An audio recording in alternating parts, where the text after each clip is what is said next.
¿Qué onda, amantes de la sabiduría? Bienvenidos nuevamente a un espacio más de filosofía y de reflexión.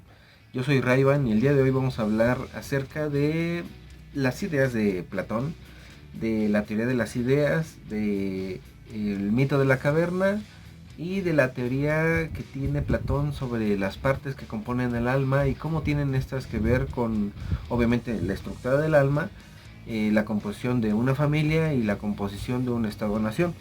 O por lo menos es lo que yo entendí que dio a entender Platón en su libro La República, de donde se extrae la mayor parte de estos pensamientos que están referidos hacia esas teorías que son fundamentales para el pensamiento occidental moderno que tenemos obviamente el día de hoy, y que se podría pensar que es un sustento del cristianismo que surgió siglos después de haber escrito dicha obra este autor. Bueno, primeramente, empecemos por lo básico.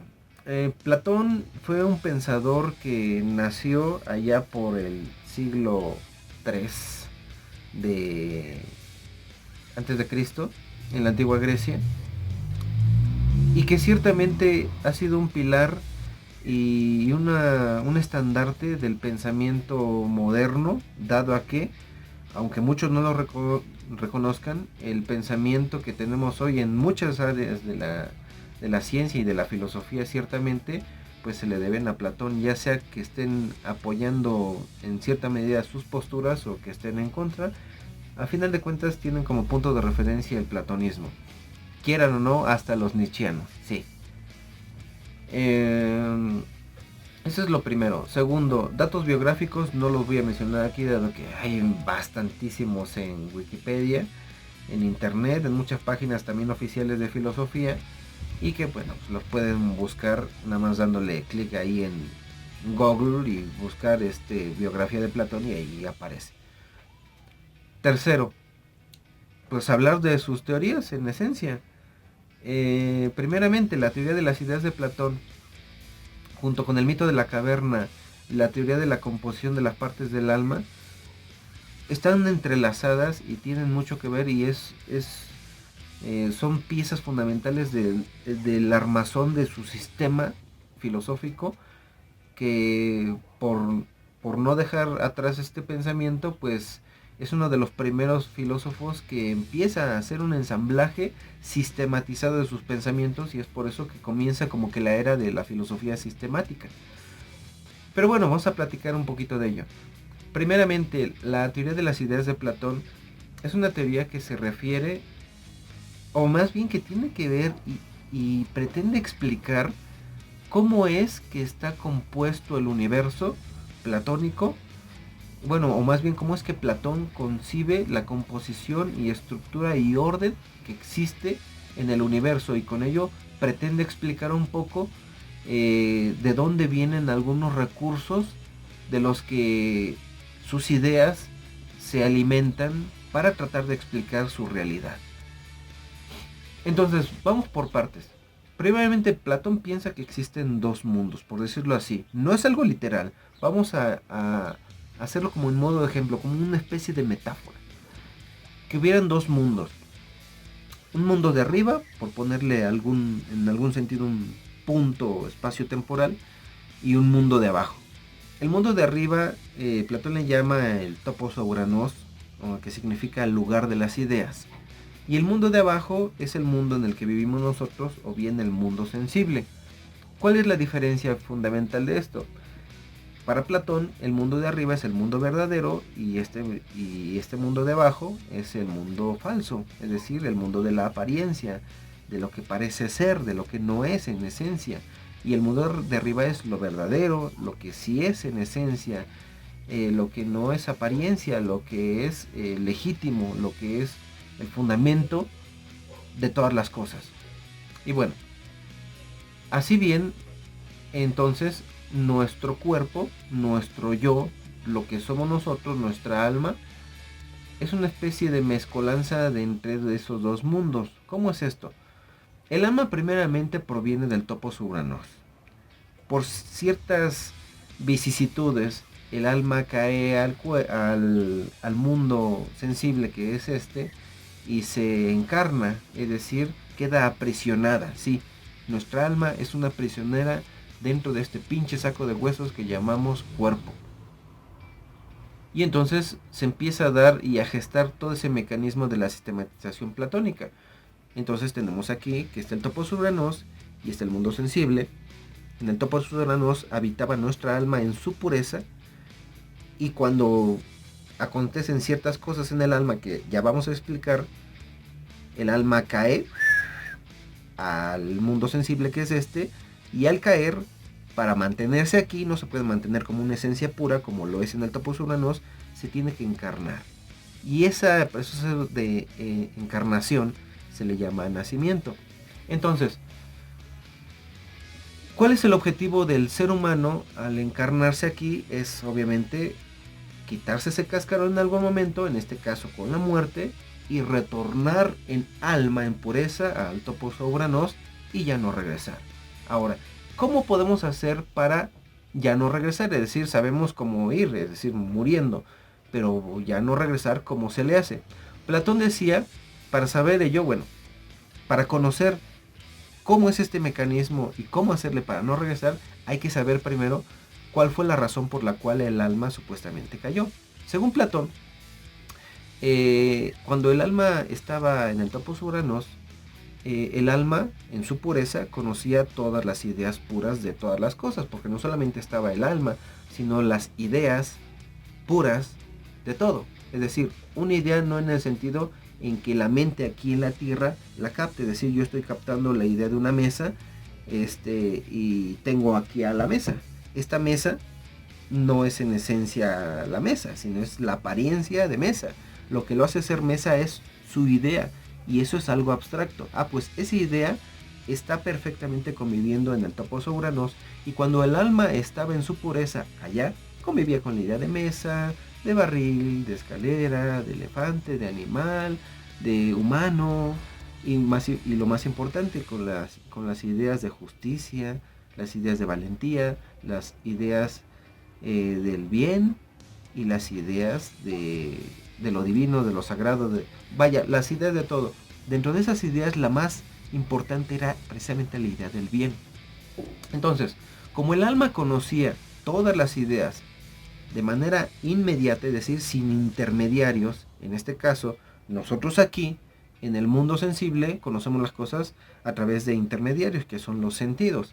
Es decir, nuestra alma, por ponerlo de algún modo para que se entienda, está como que encerrada en este cuerpo, pero a través de sus sentidos, es decir, de mi vista, de mi olfato, de mi oído, de mi tacto, de mi gusto y de cualquier otro sentido que pudiera existir y que no conocemos, es como percibimos el mundo exterior, pero que ese mundo también no es perfecto y que por lo cual no es auténtico ni verdadero, solamente es una copia de su idea propia. Es decir, por ejemplo, esa puerta que está ahí atrás no es en sí la puerta, es la apariencia de la idea perfecta de puerta, y por lo cual mis sentidos me engañan, porque la puerta no es eso, solamente es lo que aparenta ser puerta en esta materialidad. Pero su idea perfecta está allá. ¿Cómo yo reconozco la puerta? Porque cuando mi alma estaba en el topos uranos, conoció la idea de puerta de manera directa, y cuando se encargó aquí, a través del proceso de conocimiento, que no es otra cosa que recordar, recordamos que vimos la puerta y por lo cual la asociamos con su apariencia, y entonces pensamos que aquí, que estamos conociendo una puerta, cuando antes no la conocía, cuando era pequeño y me dijeron que era puerta, pero ese proceso de conocimiento que llamamos aquí, realmente para Platón es recordar. Y esto es la teoría de la reminiscencia, donde Platón decía o planteaba que nosotros no conocemos, sino solamente recordamos. ¿Qué recordamos?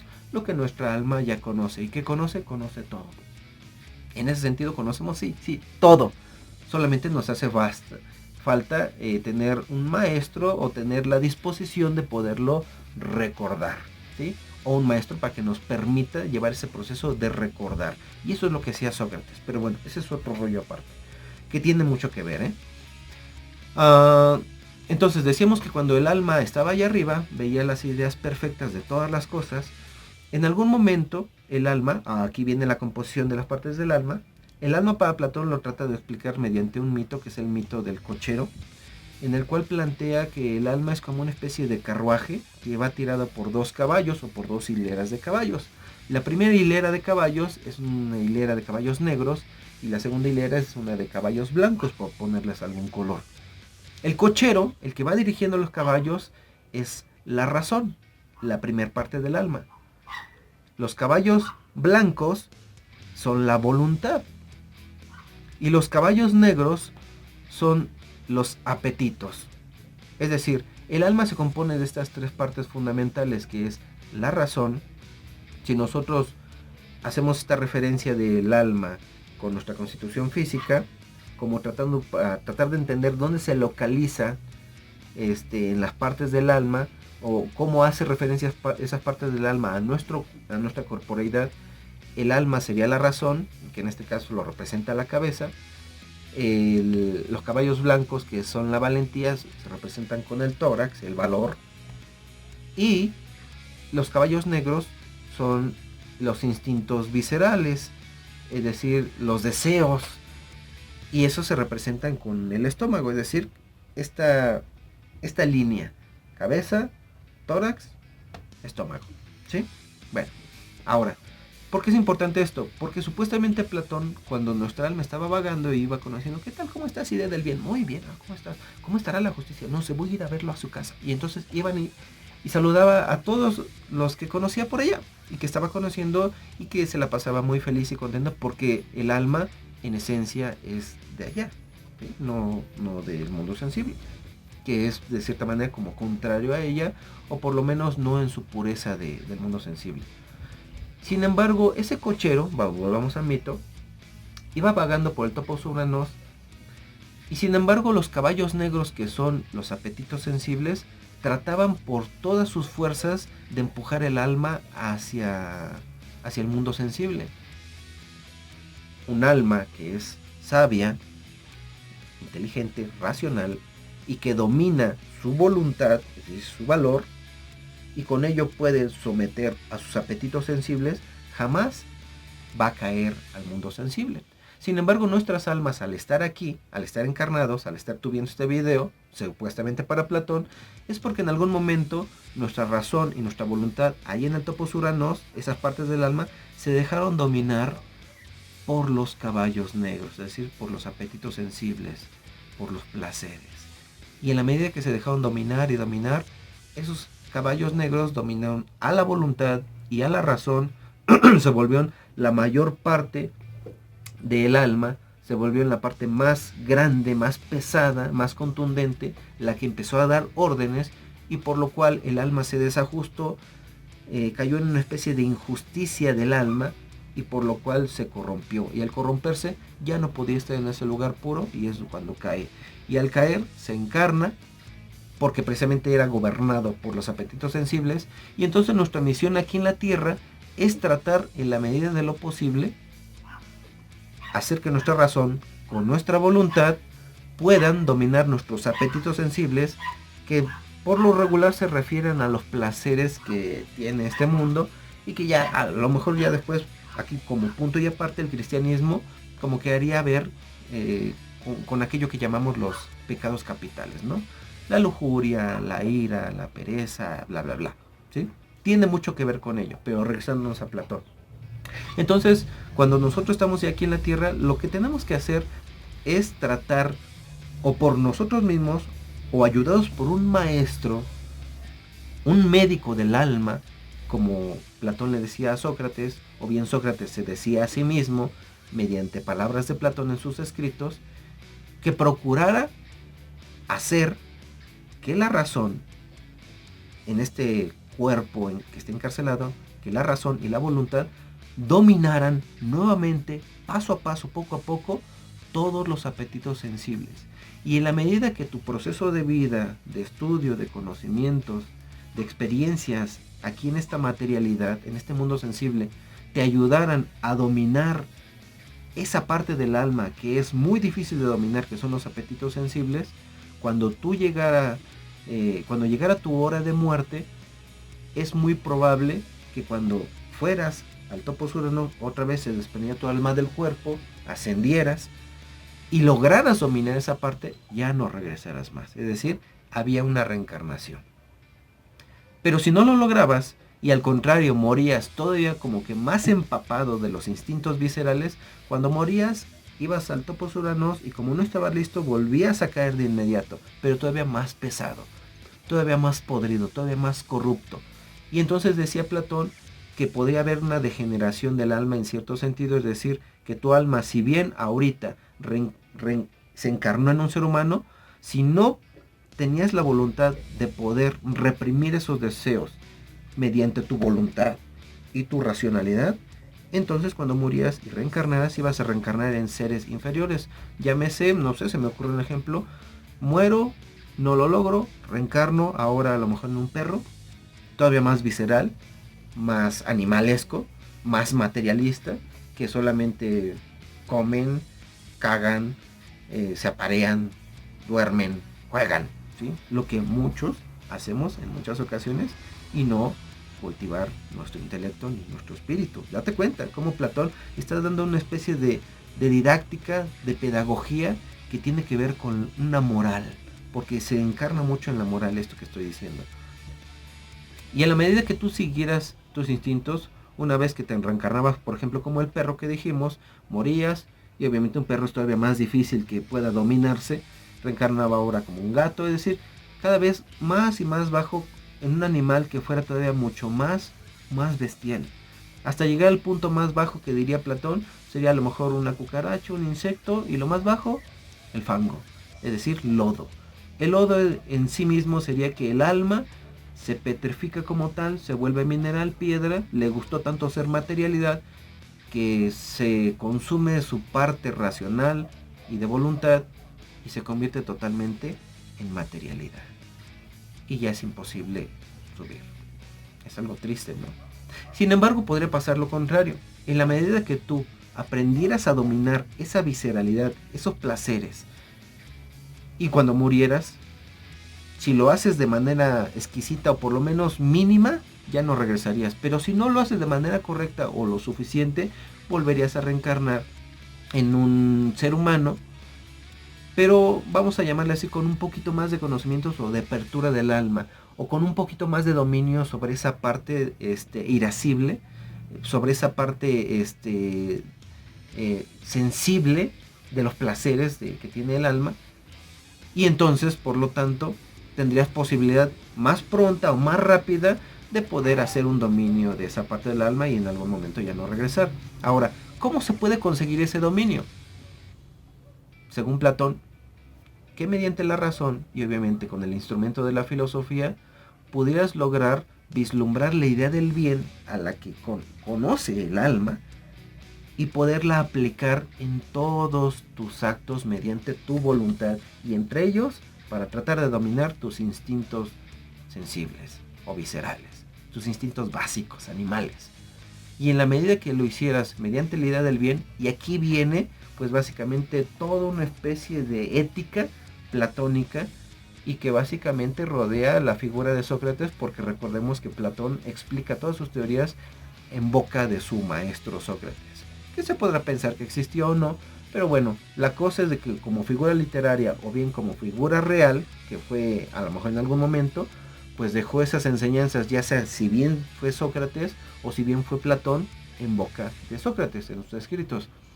A final de cuentas, chequemos cómo se entrelaza la teoría de las ideas de Platón junto con las partes del alma y la teoría de la reminiscencia, que conocer es recordar. En la medida que nosotros estamos conociendo aquí en este mundo, no estamos haciendo otra cosa más que recordar lo que ya sabíamos. En este caso, la idea del bien, de justicia.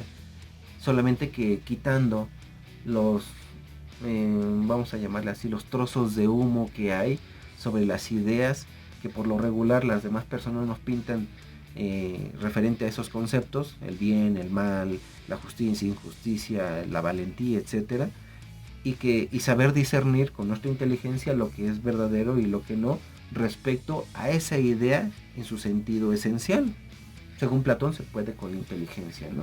Porque nuestra alma la conoce. Ahora, Si el alma está dividida desde esa perspectiva, ¿cómo es que tiene que ver con una familia? Una familia está estructurada por mamá, papá e hijos, por lo regular, ¿sí? O bueno, hembra, varón y crías, por ponerlo así. Pues supuestamente también debe de haber una estructura que refleje o que proyecte similitud tanto en el alma como en el cuerpo como en una nación-estado. Es decir, el alma ya lo mencionamos, y si el alma tiene racionalidad, tiene valentía o tiene voluntad y tiene instintos viscerales, también en la familia debe de haber la figura que proyecte la sabiduría, la sensatez, el discernimiento, la otra figura que complemente a esta primera, que se complemente más, no que una quede subordinada a otra, que complemente, que pueda aplicar, que pueda llevar a cabo los ideales sabios de la primera figura, que es la inteligencia con la sabiduría, la voluntad al aplicar sin titubear esa sabiduría que se está aplicando. ¿En quién? Pues obviamente en los instintos viscerales. Y para la interpretación que yo le doy a esto es de que el varón lleva esa parte de sabiduría, no porque la mujer no sea sabia, no se entiende así, lleva esa parte de sabiduría donde la mujer tiene como que el deber de aplicarlo en los miembros de su familia, en ella misma y también en la persona que está ejerciendo la sabiduría. Y los hijos o las crías son las que llevan la parte irascible, porque son los que acaban de nacer, son los que son más animalescos, son los que hacen berrinche, los que hacen pendejadas, y por lo cual la sabiduría junto con la voluntad tienen que dominarlos. Y en una estructura familiar que funciona al revés o chueco, donde los hijos le dicen al papá y a la mamá qué tienen que hacer, es lo mismo que pasó cuando nuestra alma cayó y se encarnó. Y de ahí se da la corrupción, no nada más del alma en ese caso, sino también, por ejemplo, de una familia, ¿sí?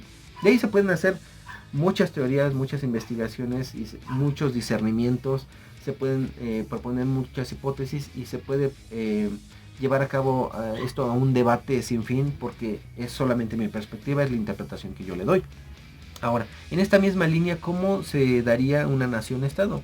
En una nación-estado, con esta misma línea de la sabiduría, de la valentía y de los instintos viscerales, ¿no? La sabiduría la representaría, según Platón, un filósofo rey. Es decir, un rey que fuera filósofo. ¿Por qué? Porque sería el que gobernaría y que tuviera el conocimiento, por lo menos, mucho más pulido y detallado que los demás miembros de una población, que en este caso para Platón era el filósofo. Lo podemos ver muy arrogante ya en estos días, pero para Platón era así, ¿no? Y luego, la valentía tiene que ver con los militares, con las fuerzas armadas. Tenía que ver con aquellos que hicieran cumplir la paz y la sabiduría que emanara del rey.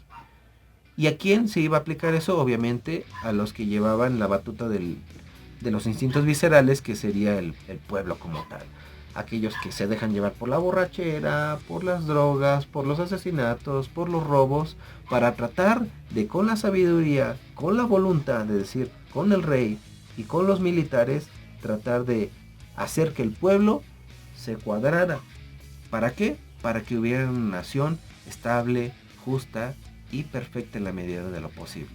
Esa era la idea que tenía Platón, y esto es como una especie de línea transversal que recorre tanto al alma, el cuerpo humano, nuestra individualidad, el primer núcleo social que es la familia, y el último núcleo en este caso que es una nación-estado, que a lo mejor en algún momento será una federación planetaria, no lo sabemos. Pero como que hay una línea transversal que recorre todas estas ideas y que hace muy impresionante el pensamiento de Platón. Ahora, para finalizar este video, en los últimos minutitos, no quiero que se extienda más de 30 minutos, explicamos en qué consiste la teoría, o más bien el mito de la caverna de Platón, y que tiene mucho que ver con esto que ya hemos pues medio comentado ahorita, que a lo mejor en algún video expondremos de manera más detallada algunos puntos. El mito de la caverna de Platón consiste en lo siguiente, lo explico rápido. Dice Platón que imagináramos que en algún momento existía una cueva en la cual el sol estaba irradiando por fuera, y que habrían hombres, o un hombre, o muchos hombres, o llamémosle quizás esclavos, que están en lo profundo de la caverna viendo hacia el fondo de la caverna, encadenados, viendo hacia allá. Ahora, una vez viendo al fondo de la caverna a sus espaldas, casi en la entrada de la caverna, hay unas especies de titiriteros que están montando marionetas de figuras de conejos, de aves, de cosas, y que proyectan su sombra al fondo de la caverna, donde solamente los hombres que están ahí encadenados pueden ver nada más las sombras. No pueden ver ni las marionetas ni el sol que está detrás. Solamente ven las sombras, ¿sí? Y creen que eso es lo verdadero. Han vivido así, han nacido y muerto muchas generaciones siempre viendo hacia el fondo de la caverna. Diría Platón, eso es lo mismo que pasa en este mundo. Es decir, vivimos pensando que esas sombras es la verdad cuando no hemos tenido la oportunidad o no hemos querido voltear y ver que son títeres y que realmente lo que proyecta esas sombras no es otra cosa más que el sol que está detrás de esos títeres.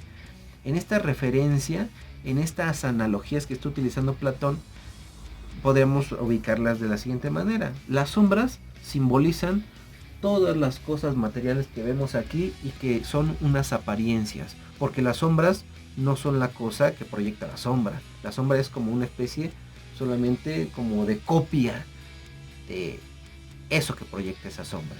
Pero eso que proyecta la sombra, vamos a poner ejemplo mi mano proyecta sombra, la sombra es una copia de mi mano, pero mi mano es una copia de la idea de mano en el topos uranos, y esa es la idea verdadera, esa es la verdad, y por lo cual la sombra es una copia del conejito que está proyectando la sombra, que es una copia de ese original, y por lo tanto eso serían copias de copias de copias de lo original.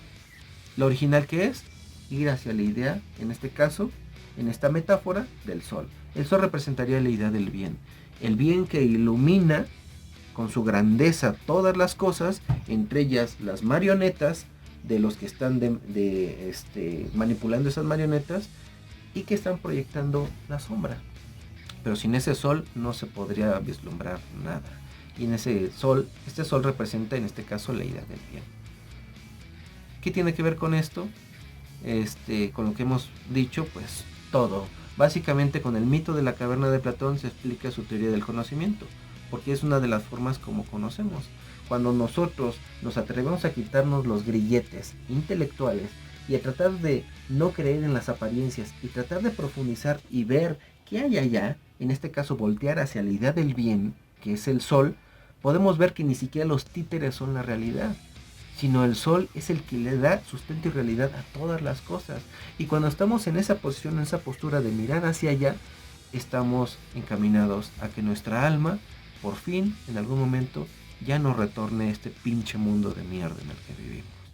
Esas son las ideas de Platón, según mi interpretación, según lo que yo entiendo, de una mirada pues rápida, sin un guión que tenga yo aquí a la mano, perdonarán, pero me apetecía hacer esta pequeña reseñita de Platón, de algunas de las ideas de Platón, que pensamiento es muy profundo.